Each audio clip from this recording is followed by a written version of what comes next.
Now we're getting into the spicy stuff. Did you interact with any anti-GamerGate people? A lot. I was a moderator on r/GG discussion. I still am, though the subreddit is no longer very active. And I debated with quite a few of them for several years. Some of them were very cool, interesting, articulate people, and others were shitheads. And I'm sure that they have the same view of GamerGaters. Did you ever try to change anyone's mind? Well, sorry, that's a stupid question because. Oh yeah, definitely. Did you ever succeed in changing anyone's mind? Few, I moved a bit. Like I didn't get anybody ever to just go, well, I'm totally gonna stop being a social justice warrior and become a GamerGater now.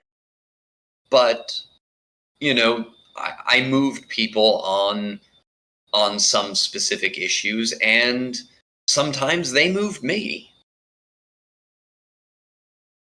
Are you friends with anyone on the other side? To this day, no. I would call some of the people on the GamerGate discussion subreddit having sort of become friends, but lost touch with those people when the group sort of fell apart. I have friends in real life who don't agree with me on GamerGate and on culture war issues, and sometimes we debate it, but I don't think any of them would consider themselves, activist anti-GamerGaters. You've probably spent hundreds of hours, is that fair to say, arguing with people about this? Oh yeah. Over the course of 8-9 years, definitely. Okay. So, how do you think the conversation around GamerGate could have been more productive then?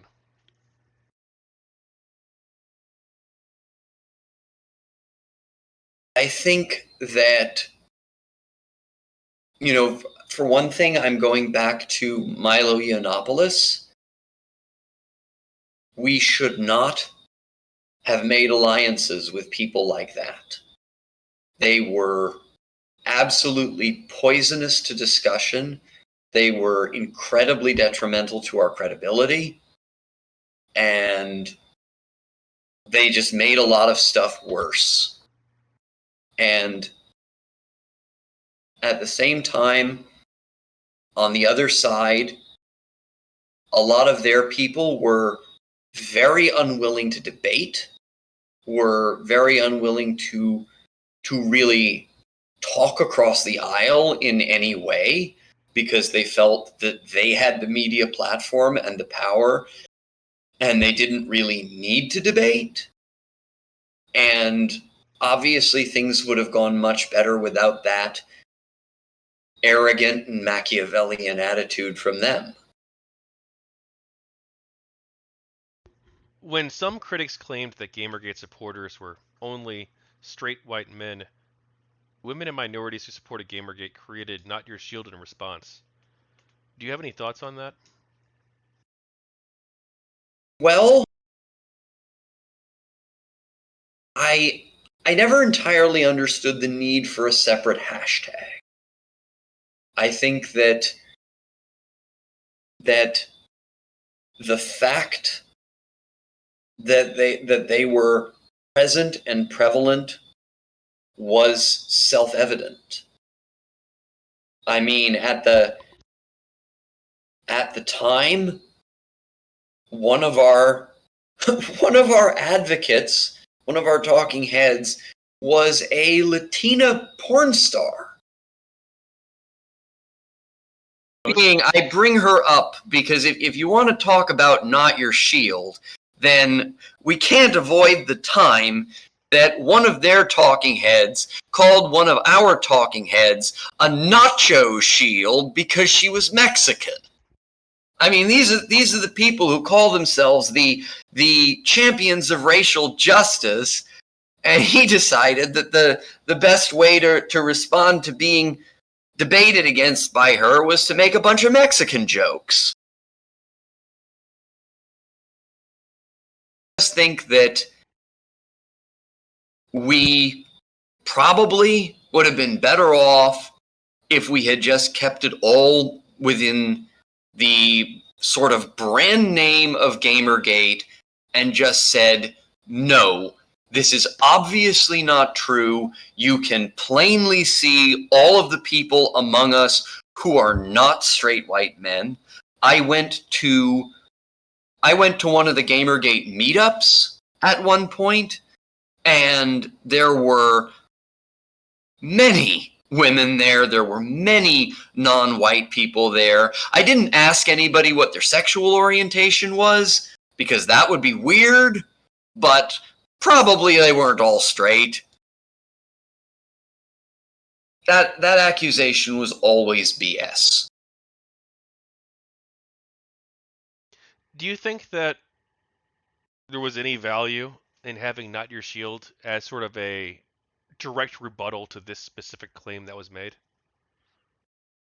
Even as like a Maybe, one-time, as a one-time hashtag? but when it comes to hashtags and subreddits and all of this stuff about whether you should have a bunch of different ones or one big overarching one, I take my view on that generally from Robert Baratheon.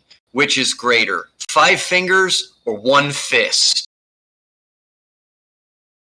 Do you think there was no value in having GamerGate Twitter, GamerGate HQ, Kotaku in Action, V, like all these completely different There was subcommunities? there was definitely value in having a lot of different platforms, especially with all of the attempts by the anti-GamerGaters to take away our platforms. We always needed backups. But I'm talking in terms of having several different hashtags, or having, instead of,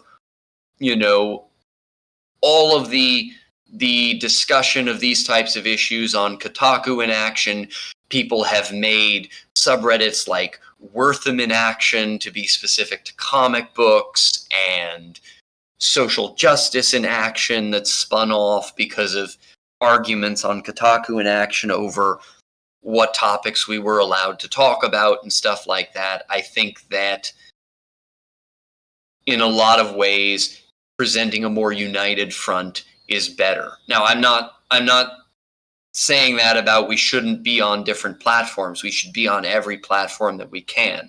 But on each platform, it should be, one main hub subreddit, one main hub hashtag, because that's just better for getting traffic, for reaching front pages, for getting on trending, things like that. Just purely from a tactical perspective. What if somebody only cares about video games, they don't care about the comics side, or they only care about comics, but it's getting drowned out by by the gaming stuff? I think that is a great reason that Reddit allows the tagging system, where you put a flare on a post and you can search a subreddit by tag, so you can find the content that appeals to your particular interests. You talked about this a little bit earlier, but some websites banned GamerGate discussion. You talked about some subreddits doing that. Why do you think that it was censored?